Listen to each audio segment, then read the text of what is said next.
To start, today is Friday, February 25th, and welcome to the Spring 2022 History Bites lecture series, sponsored by the Amherst Historical Society with help from Amherst Media. My name is George Naughton, and today we will hear from Mr. Blair Kamin, who will talk about the early architecture of Amherst College.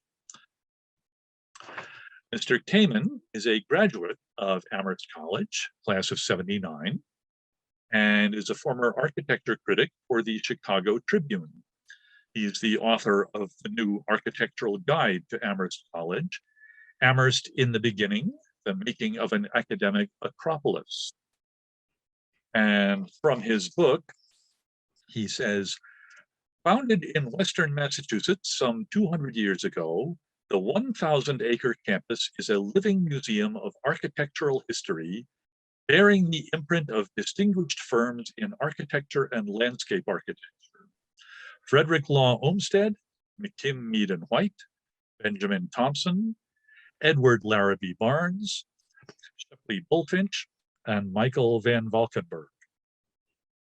Last spring, the Amherst History Society hosted a special series on the brutalist architecture at the University of Massachusetts. So today, to help balance things out, Mr. Kamin will tell us some of the stories around Amherst College's architectural treasures. Take it away, Mr. Kamin. Thank you. Thank you very much, George. When the Amherst Historical Society and I arranged this talk, neither of us, I'm sure, anticipated that the day of the talk would fall on an awful date in history. And honestly, it feels a little strange to be giving this talk as Russia wages war on Ukraine. But the architectural subject of my talk, the early buildings of Amherst College, have silently witnessed the American Civil War, World Wars, and other wars. So I did choose to go on with this talk and to hope for better times and for peace. Let me share my screen and I can begin the talk in earnest. All right. The theme of my talk is really straightforward. Contrary to the myth that Amherst College was a mere breakaway from Williams College, the truth is that there would be no Amherst College without the people of the town of Amherst. So the Amherst College Bicentennial is a landmark event, not only for the college, but also for the town to which it owes both its name and its very existence. In this talk, I'm going to discuss clues to this special town-gown relationship that are hidden in plain sight. Before I talk about the theme, today's theme, I want to briefly review the first architectural talk I gave in connection with the college's bicentennial.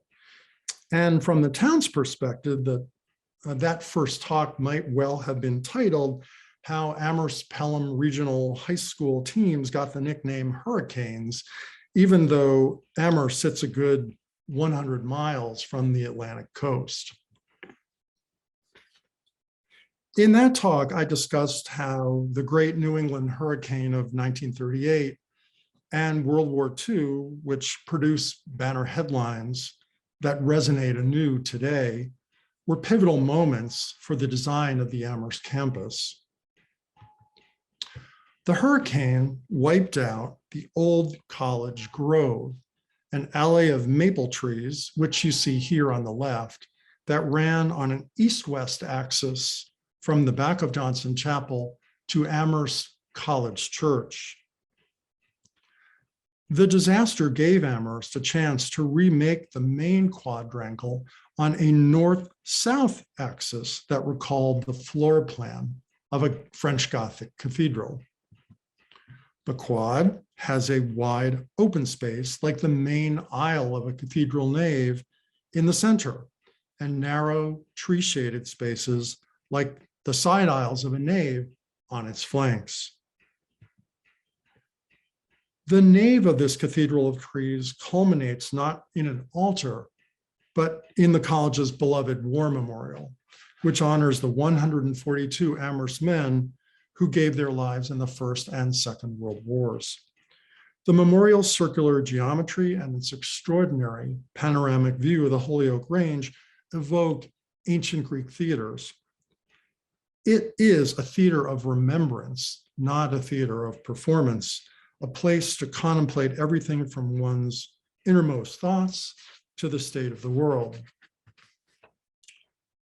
And the War Memorial represents the college's highest ideals of self-sacrifice and duty to country. It's only grown in resonance since General Dwight D. Eisenhower visited it shortly after it was dedicated in 1946, some 75 years ago. So that first talk was about rebirth, how Amherst remade the heart of its campus roughly 125 years after its founding. Today, I want to talk about birth, the beginning, the origin story, the founding myth. Specifically, I want to talk about how another Greek architectural archetype, the Acropolis in Athens, guided the college's founders and expressed their highest ideals. Like the rebirth of the campus in the late 1930s and in the immediate aftermath of World War II, this architectural birth was a rapid-fire building campaign. It too unfolded in 7 years.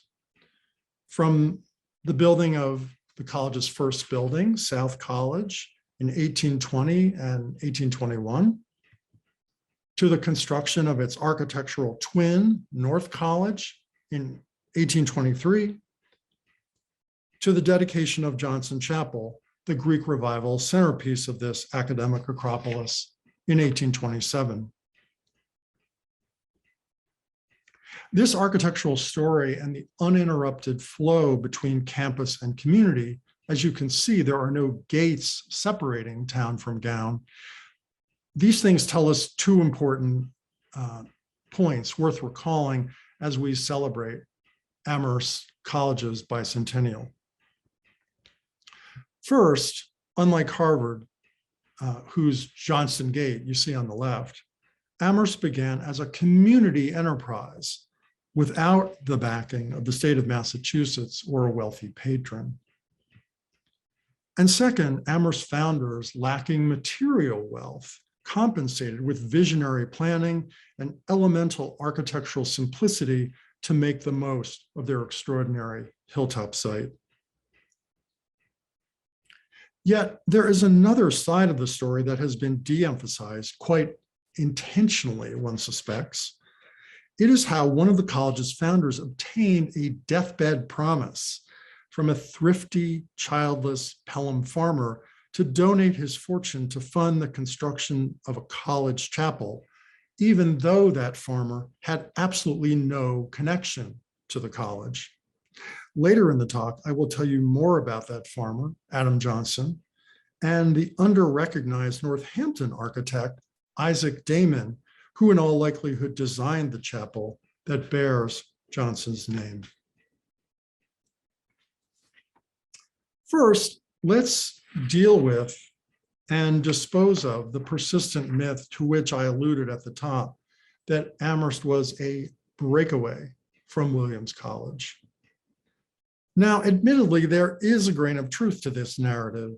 It is undeniable that in 1821, Williams' second president, Zephaniah Swift-Moore, left that then failing institution in the wilds of the Berkshires and took 15 students with him to civilization and the future site of A.J. Hastings and Antonio's Pizza. As a result, the poor souls at Williams have likened Moore to Benedict Arnold and refer to his move to Amherst as the Great Defection. Now, it is true that our college seal and its rays of sunlight look a lot like Williams College seal and its rays of sunlight. We both have quirky animal mascots rendered in the color purple. And we both have produced presidents who are unlikely to be enshrined on Mount Rushmore, There, James Garfield, who was assassinated early in his term, and our Calvin Coolidge, who presided over the Roaring Twenties run-up to the Great Depression. But even Williams admits that we never stole books from their library. And while it's true that Zephaniah Swiftmore left Williams, he was hardly picking up lock, stock, and barrel and relocating Williams to Amherst. In reality, as several clues hidden in plain sight suggest, Moore was joining an organic, bottom-up, deeply local campaign to create a new college. And that campaign began long before Moore resigned from a Williams College on the verge of collapse. The story of how this happened begins with the Connecticut River Valley and its rich farmland. The people who settled the valley did not go westward from Boston along the colonial equivalent of the Mass Pike. They went from south to north along the interstate highway of their day, the river itself, which took its nickname from Quineticu, the Native American word for great river. So Hadley, future home of every fast food restaurant on the planet and the architectural mecca of Mountain Farms Mall, was settled first in 1661. The town of Amherst to the east was not incorporated for nearly another 100 years in 1759. By that time, Amherst had a town common, less manicured than today's, where cows grazed and settlers held military drills. Everything that mattered clustered around the common, from churches to the Amherst Academy, an elementary and secondary school located near what is now the intersection of Amity and South Pleasant Streets. This stone monument, alongside the parking lot next to the Amherst Cinema, alerts us to the history of the Academy, an essential clue because it was the Academy, not some runaway president from Williams, that gave birth to Amherst College. Here's what the Academy looked like. 3 main floors topped by a cupola with a fanlight over the front door. Several of the students who passed through that door were extraordinary outside-the-box thinkers. Among them, Emily Dickinson, who would have been able to walk to school from her family's mansion down Main Street.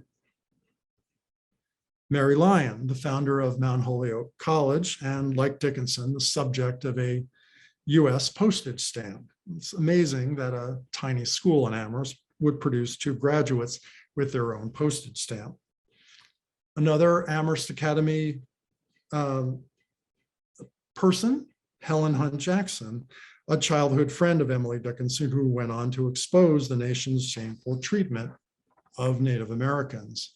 And last but not least, the Reverend Sylvester Graham, who entered the Academy in his late 20s on the way to becoming the father of vegetarianism and the namesake of both the Graham Cracker and Sylvester's Restaurant in Northampton, which is located in his former home.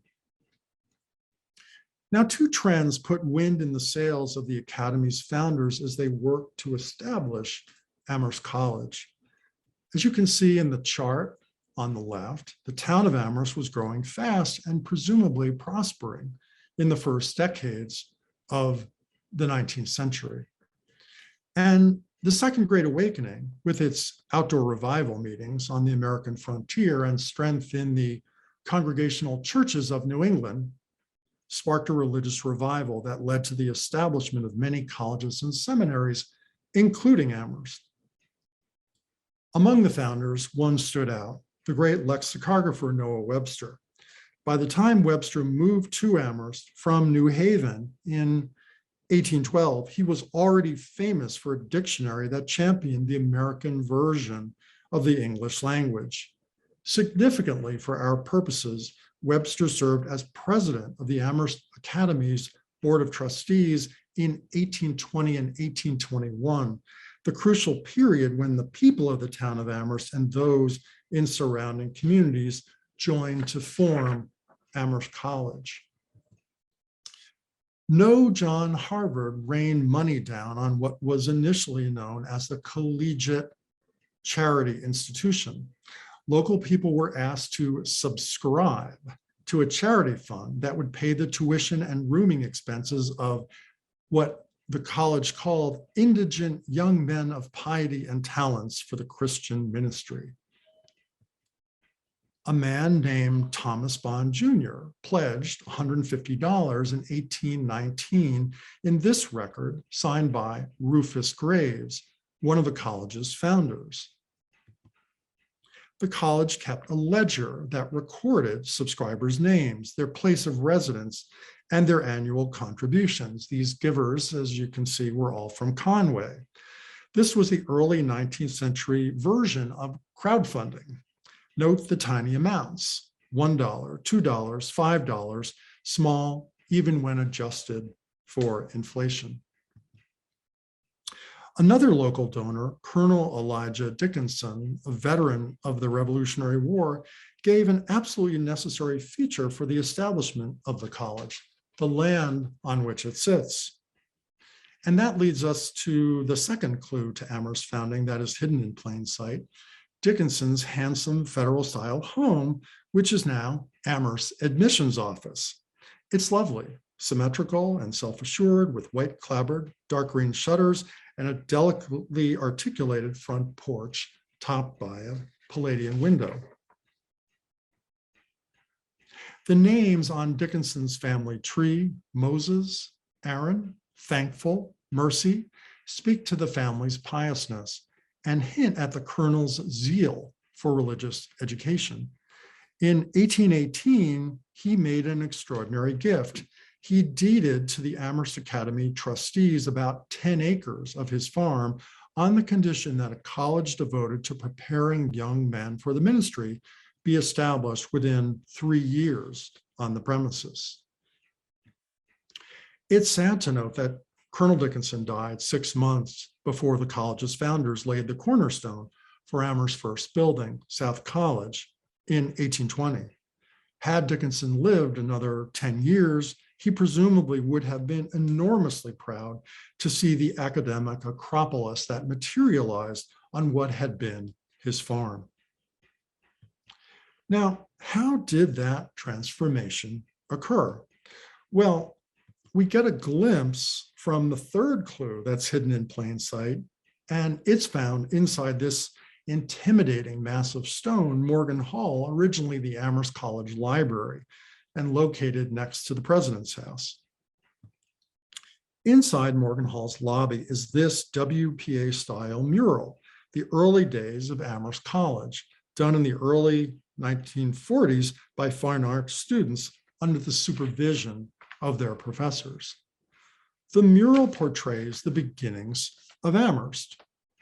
Men digging with shovels under the supervision of a top-hatted fellow, who you see on the right, a long-bearded reverend preaching to young men whose heads are bowed in prayer, and in the background, a horse-drawn wagon delivering construction materials, and South College behind them. I love some of the details. You can see, for example, that the door frame forms a tabletop for the book being read by our long-bearded reverend. Another top-hatted fellow in the background on the left may be the architect or the master builder who directed the volunteers who built South College. These details are in sync with Amherst College historian T.P. Green's description of the first wave of South construction in the summer of 1820. Green writes, "Men had left their farms and their shops in nearby towns to assemble on this site with contributions of brick, granite, beams, mortar, and labor. Some slept here on the hill, besides large bonfires in order to start work again with the first rays of dawn. Amherst housewives rallied to cook meals for the workers. Noah Webster and the town ministers came to lay the cornerstone, to offer prayers, speeches, and sermons." This was a community enterprise, even if the building it produced was no architectural masterpiece. At South, the process of construction was more important than the construction, the finished product itself. And that becomes clear when we compare South to a similar building at Harvard, Holworthy Hall. Holworthy is named for its donor, the wealthy British merchant Matthew Holworthy. At South, there was no big name donor. The donors included the aforementioned army of construction volunteers, as well as farmers and others from the valley who made contributions in kind, not cash. One offered watermelons, another turnips. An old woman donated cheese. A man from Belchertown pledged 6 cents a week for life. Both Holworthy and South are examples of the federal style of American architecture, so called because it followed the enactment of the Constitution and the establishment of the federal government in 1789. As you can see from these examples, the federal style on the right rejects the elaborate ornamentation of the Georgian style on the left, and by implication, the namesakes of the style, the kings named George, who ruled England in the 18th and early 19th centuries.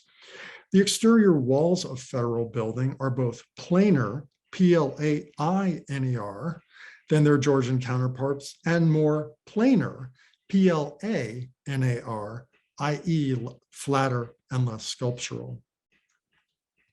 Now, as you can see, South surfaces are especially plain, and yet they do the basics right. Their stacks of windows and the building's 3 pairs of chimneys create an appealing verticality that anticipated the upward thrust of Johnson Chapel and its clock tower. Inside were dorm rooms that doubled as classrooms. In keeping with the evangelizing spirit of the times, the sound of prayers was often heard. What happened next with the construction of North, South's architectural twin in 1823 by a professional builder, Hiram Johnson, is equally important.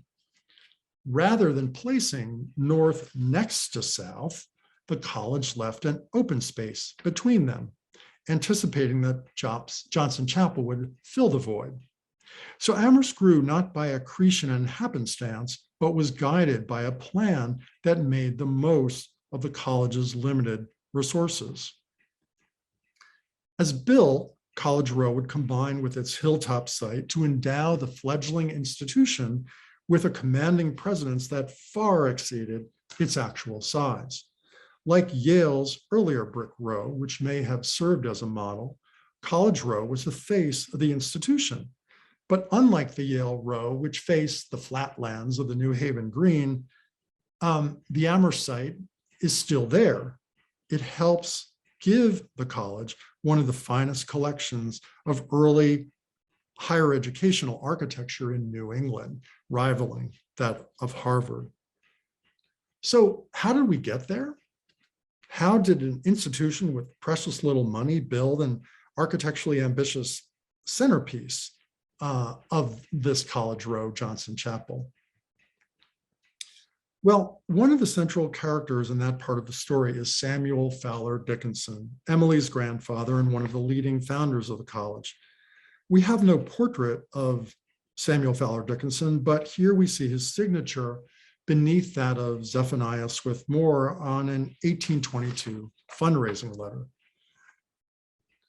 Now, somehow, Samuel Fowler Dickinson got wind that up in the hills of Pelham, there was a dying farmer who had amassed a small fortune. So up he went to Pelham, whose quarries would someday supply the gray granite or Pelham gneiss for college buildings like Barrett Hall. As you all know, Pelham is a hilly town, not laid out on flat and fertile land like you see when you drive along Route 9. In those years, Pelham was filled with Scotsmen, I should say, who had farmed land in Northern Ireland that was owned by the British Crown, and then moved to the New World so they could farm acres of their own. Among them was the aforementioned farmer, Adam Johnson, who had fought with Pelham's Daniel Shays in Shays' Rebellion, the armed uprising in 1786 and 1787 against higher taxes imposed by the state of Massachusetts. As Johnson, about 70 years old, near death, Dickinson promised him a measure of immortality. A new college chapel endowed by Johnson would forever bear his name. With Johnson's assent, Dickinson in 1823 drew up a will that designated Amherst College as the chief heir to Johnson's fortune. That was not welcome news to Johnson's brother, Thomas, who stood to inherit a mere $12. He contested the will in court, charging that Dickinson had taken advantage of his dying brother. Yet Amherst won the legal battle in 1826 when Massachusetts Supreme Court ruled in the college's favor. And so Adam Johnson's contested gift of $4,000, an enormous sum compared to the tiny donations recorded in the college's ledgers, enabled the construction of the chapel that bears his name. How ironic, the architectural centerpiece of a college devoted to lofty Christian ideals owed its existence to smarmy deathbed fundraising. The architect of the chapel was likely this man, Isaac Damon of Northampton, a prolific builder of bridges, factories, churches, and homes. The extent of Damon's contribution is unknown, but we do know this from the college records. On November 23rd, 1825, Amherst paid $1.62 for a horse and chaise to Northampton, an expense, to see Mr. Damon to get a plan for a chapel. Payments of a similar amount were made through 1826, with another $25 going to Damon in 1827. As Stanley King, former Amherst president, wrote in his architectural history of the college, The Consecrated Eminence, it is perhaps fair to say that the college never in its history received better value for any expenditure of $25. Damon had studied with the distinguished Connecticut architect Ithiel Town, a leading exponent of the Greek Revival style. This underscores my earlier point about the direction of early influences on Amherst College. Here too, they came not from Boston to the east, but from Connecticut River Valley cities and towns to the south and west, specifically New Haven and Northampton. To visit Damon's churches in the valley, like the old First Church in Springfield, is to see an immediate resemblance to Johnson Chapel. Note the four-columned temple front and the square tiered tower. If you remove the top two levels of its architectural wedding cake, you would essentially have Johnson Chapel. The same pattern is evident in the Southwick, Connecticut Congregational Church, whose interior resembles a miniature Johnson Chapel. But unlike Damon's churches, Johnson Chapel rides the crest of a hill, and it's made of brick as well as wood. That makes the chapel seem of a piece with the dormitories on its flanks and renders the three buildings a monumental composition that had great effect. Who needs decoration when you have a site and a monument like this? The chapel reduces Greek Revival design to its essence, communicating the institutional strength and intellectual muscularity that would lead a visiting Ralph Waldo Emerson to label the fledgling Amherst College a young Hercules. Reflecting the college's lack of resources, the chapel's massive tapering columns were not made of stone as in a Greek temple, but of wood. And that wood was arranged in vertical strips, like the strips of a barrel. The columns are thought to be hollow, but self-supporting. In another sign of the college's early poverty, the chapel's backside was left unfinished, like the side of a barn.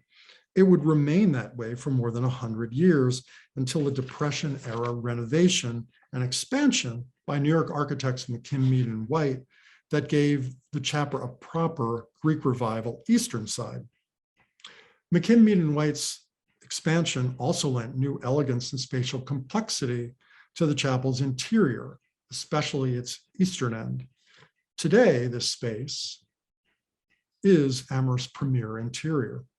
Its elegance, belies the college's early financial straits, yet it still communicates Amherst agrarian roots through such exquisite details as the stylized ears of corn atop column capitals, and what may be an allusion to the leaves of tobacco that still grow on farms throughout the Connecticut River Valley. Now, if you step back a minute and put on your critical thinking hat, this story may seem counterintuitive. Why would the founders of Amherst College, Orthodox Congregationalists, rely on a pagan architectural precedent for their campus? Why not Gothic revival instead of Greek revival?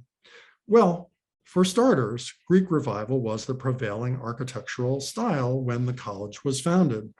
So College Row was one of many templed hills popping up around early America, as noted in the second verse of the song America the Beautiful. I love thy rocks and rills, thy woods and templed hills. Yet there may have been a deeper resonance at work, which begins to emerge if we parse the word Acropolis. The Greek root of its first part, acro, means high, and polis roughly translate as city. So Acropolis means high city. Hilltop sites offered panoramic views. On a more practical level, they often were built on a high point that could be easily defended. And the elevated sites could catch the breeze, which was thought to make the sites healthier places to live. The Greeks and Romans usually included in their acropolises a temple to the city's most important gods, like Athena, Athens' namesake. But at Amherst, there was no need for military defense, and the god the temple celebrated was Christian, not pagan.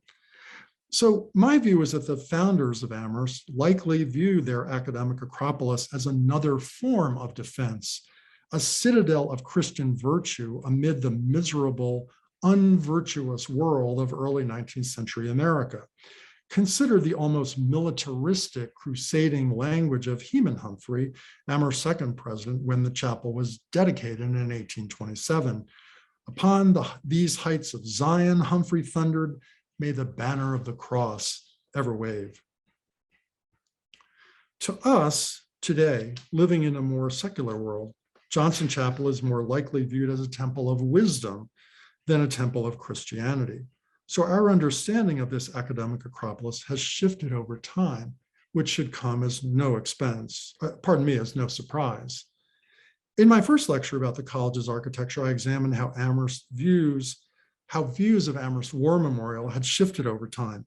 At first, a proud landmark honoring the dead, then during the tumultuous protests of the Vietnam era, still beautiful but underappreciated, and finally an icon of the college that transcended its original role. We can do the same with College Row, which interestingly fell out of favor about 50 years after its creation.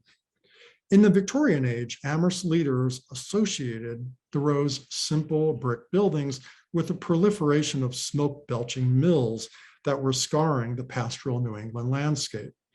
Amherst's third president, Edward Hitchcock, called the college's early buildings mere hollow parallelepipeds, probably the only time in the history of architectural criticism that clumsy word has ever been used to mock a building. During the Victorian era, which prized picturesque silhouettes and the multicolored surfaces called polychromy, Amherst actually painted Johnson Chapel's white columns and tower different shades of green. Yet the aforementioned renovation and expansion of Johnson Chapel in 1933 returned the chapel to its Greek Revival roots and set the template for much of the Amherst architecture that would follow. Its influence is apparent from the athletic acropolis of Alumni Gym, Pratt Pool, and the Davenport Squash Courts built during the Great Depression, to another handsome Depression-era design, Kirby Memorial Theater. And in the 1920s, fraternities followed the Johnson Chapel archetype, giving the college more of those templed hills. In closing, I'd like to discuss one more clue about Amherst founding that's hidden in plain sight: the absence of campus gates. That absence expresses the relative comedy between town and gown, at least certainly when compared to the highly contentious relationship between Harvard and Cambridge. Harvard Yard is ringed by so many gates, 25 in all, that you could write a book about them. And I know that. I wrote that book. Well, you might say that's what an urban university does. It gates itself off from the noise and clamor of streetcars and commerce to create a quiet, contemplative environment befitting an institution of higher learning. But how then to explain the presence of gates at the entrance to some of our sister institutions in the Connecticut River Valley, Smith, and even Mount Holyoke? Perhaps the gates are there to protect their female students or to symbolize the passage from innocence to wisdom. But these gates are largely symbolic. At Amherst, in contrast, there are no gates between town and gown, the college and the town common.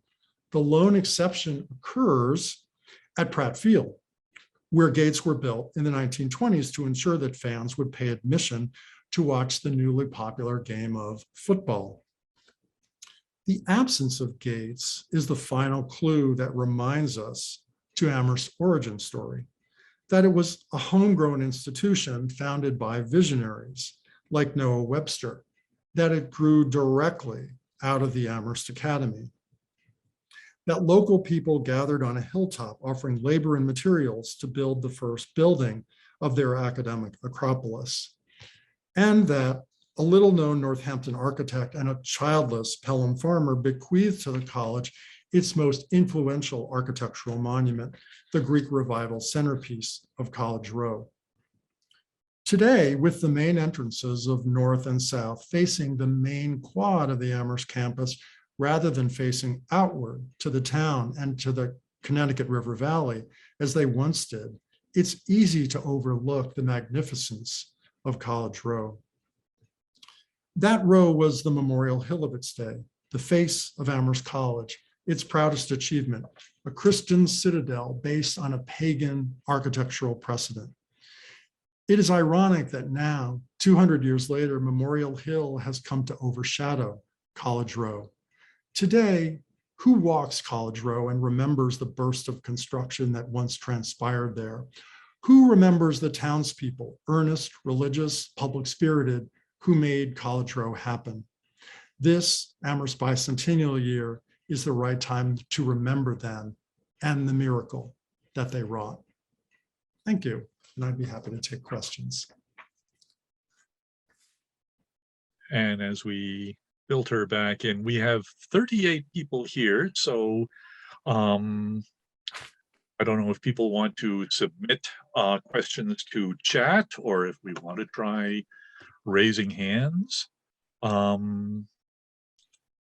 I just switched to gallery view. I had one question to start things off. When you talk about the Acropolis design for sort of the kernel of Amherst College, which I had never quite thought of before, but you didn't refer to the vision of the shining city on the hill that the Boston Puritans love. Was there a reason you left that out?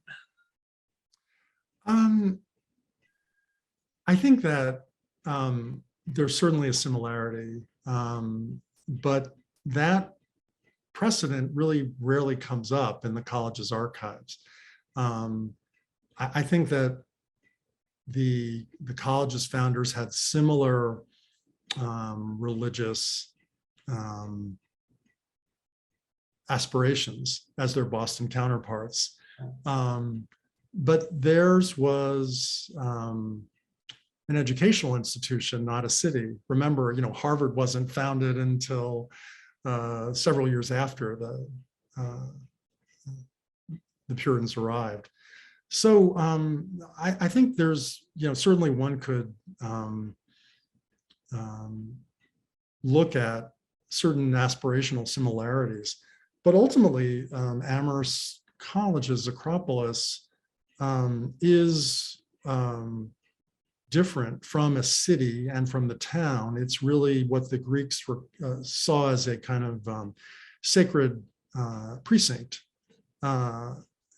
removed from quotidian clutter, different from the town around it. And that's still so. The town is Victorian, commercial, bustling, a place of busyness and business, whereas the town is, whereas the college is contemplative, quiet, no streets run through it. So I think that's the real counterpoint. So that may explain why I didn't mention city on a hill, because it isn't really a city. It's meant to be an acropolis, a place apart, a sacred precinct. And do we see the Greek revival themes? A lot of the public buildings in Washington, D.C. Very similar. It's almost this sort of vernacular American style to see this kind of architecture, would you say?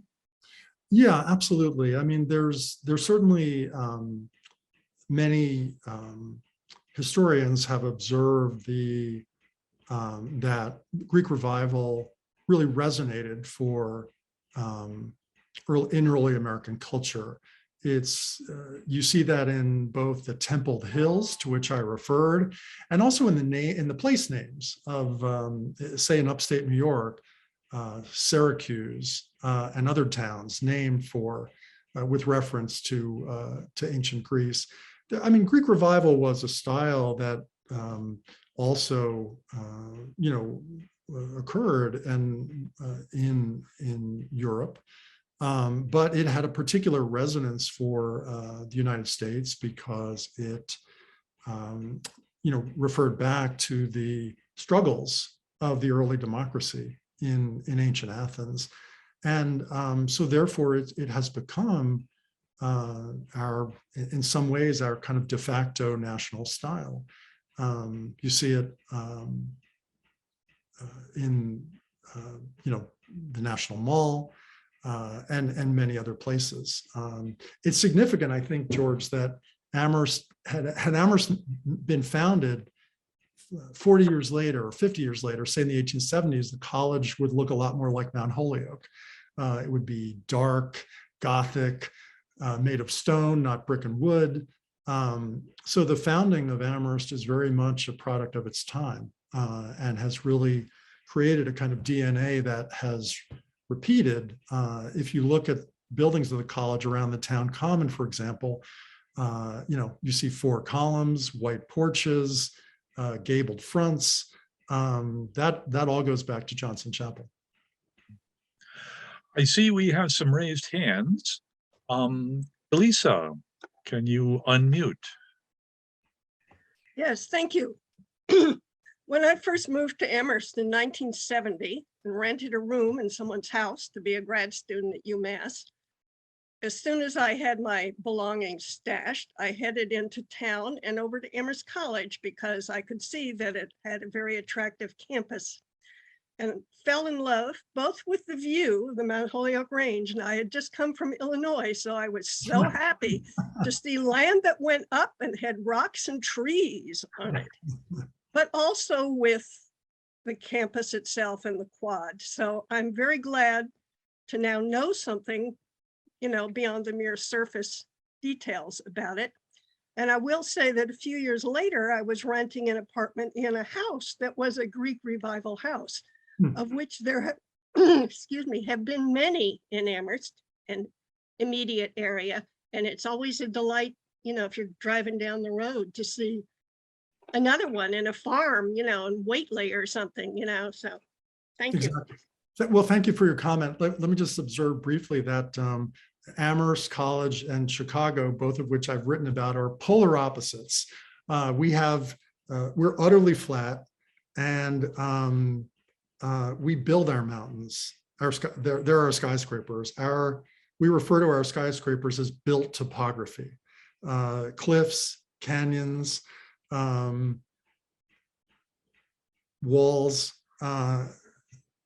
and indeed, topographical outcroppings have inspired even inspired Chicago skyscrapers like Aqua, a skyscraper by the architect Jeannie Gang.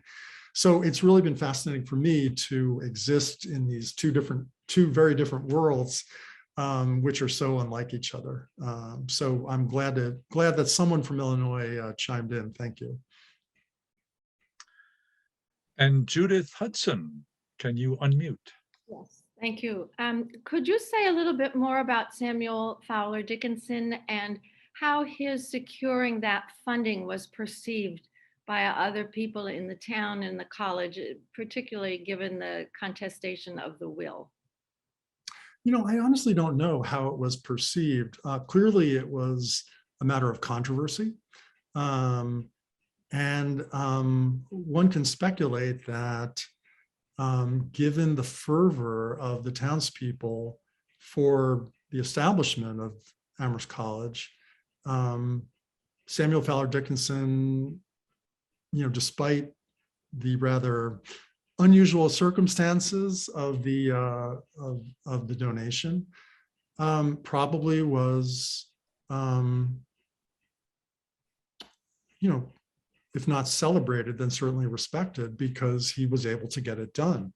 The college, another reason that the townspeople might have liked him was that the college, in its earliest days, shared a chapel, or pardon me, the church that was on the current site of the Octagon. I believe that's the first Congregational church. It's no longer there. It's now near the Emily Dickinson's house. But the people in that church were upset all the time because you had noisy college students worshiping at the same time as them. And so they probably would have been thrilled that Amherst College was building its own chapel, so that would get rid of the students who were interrupting their prayers, which I assume they took very seriously. So I think that Samuel Fowler Dickinson, if I remember correctly, he ultimately, he's kind of a quiet hero of Amherst College because he ultimately, I think, had serious financial difficulties, and I think moved to Ohio. Yes, yeah, he did. Mm-hmm. Yeah, and so he really gave of himself, and without his dedicated efforts, it's quite possible that the college would not look the way it does today. It might not have even existed. So I don't know how he was viewed, but I think we can view him quite favorably. I mean, he got the building built, and ultimately that's what counts. Thank you. You're welcome. Thank you for your question. Nancy Eddy had a hand up. Thank you, Blair. That was a really interesting presentation.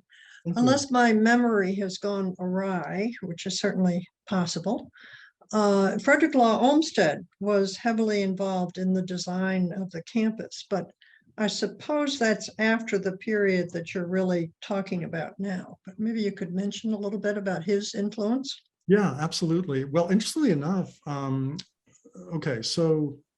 Frederick Law Olmstead has two important influences. He prepared a design for the Amherst Town Common. That was never really followed. But so his in the broadest sense, he has an influence on the town common, but also the main quadrangle of Amherst. And that influence is really essential. In the 1870s, Amherst College hired Frederick Law Olmstead because it was going to build a new college church. And they wanted him to figure out a site for the church. So Olmstead said, put the church where Stern's steeple is now. Do you know Stern's steeple? It's the building it's a steeple without a church, and the church was torn down later. But the point is that Olmstead said to the president of Amherst, you have to disenthrall yourself. You no longer need to you need to make the life of your college center around an inward facing quadrangle. you should not face outward to the west, to the Connecticut River Valley and the town. And maybe he was anticipating the beauty of all those fast food restaurants on Route 9. But he said you should turn inward to a new quadrangle. And so you should orient on an east-west axis from Johnson Chapel, extending to this new college church. And so that is absolutely fundamental, because Amherst became a campus of inward turning quadrangles. It's not just the main quadrangle, but it's the quadrangle, the lower quadrangles with Pratt and Valentine quadrangles and many others. So Olmstead has a huge influence, even though he was not, he didn't really design his inscape, his influence, I should say, is in the big picture, the big moves, not particular landscape designs. Interestingly enough, his son, Frederick Law Olmstead Jr., was Amherst College's landscape architect in the 1920s and 30s. And Olmstead Jr. Anticipated the Great Hurricane of 1938. Remember, I showed you that alley of trees, the old College Grove that ran from Johnson Chapel to the College Church. He wanted to get rid of that. And he said that only a natural disaster will allow you to, to do that and to remake the college quadrangle facing on a north-south axis toward the Holyoke Range. Sure enough, a few years later, boom, comes the Great Hurricane, and Amherst College campus changes, and Amherst High School's nickname is forever the Hurricanes. So anyway, yeah, so Olmsted's presence is there, very much so. It sounds like there's at least one other book in there about the architectural consequences of the Hurricane of 38. Oh gosh, just buy this one. You can get Absolutely. You can get it at Hastings, and which I think where it's on sale, less expensive for a less expensive price than on Amazon. So anyway, support your local businesses. That's right. Yeah, God love Hastings. Where would we be without Hastings? Are there other questions? I don't see any other hands up. Oh, I think we can all thank you, Mr. Kamin. That was fascinating. I've lived here for 45 years. I have connections with Amherst College, and I had never thought about any of this. So, well, thank you so much, George, and to all the members of the Historical Society and all of you who came today. It was really my pleasure to share these thoughts with you and to hear your very, very good questions. Thank you. We look forward to being allowed back on campus. yes. Well, it's a beautiful place, and yes, as soon really as the pandemic lets us on. And you won't need. There's no gate to prevent you from. That's true. From being there, as there might be at many other schools. So yeah, so all of you and your forebears from many, many years ago, really just remember that, the town created the college. It's not just a breakaway from Williams. And that story is very much visible in plain sight, from that marker next to the Amherst Cinema to the mural at Morgan Hall to Johnson Chapel. All those clues are hidden in plain sight. So I hope you enjoy and appreciate them the next time you see them. Very informative. Thank you. Thank you. Thank you so much, George. Thank you very much for hosting. Much appreciated. Thank you all.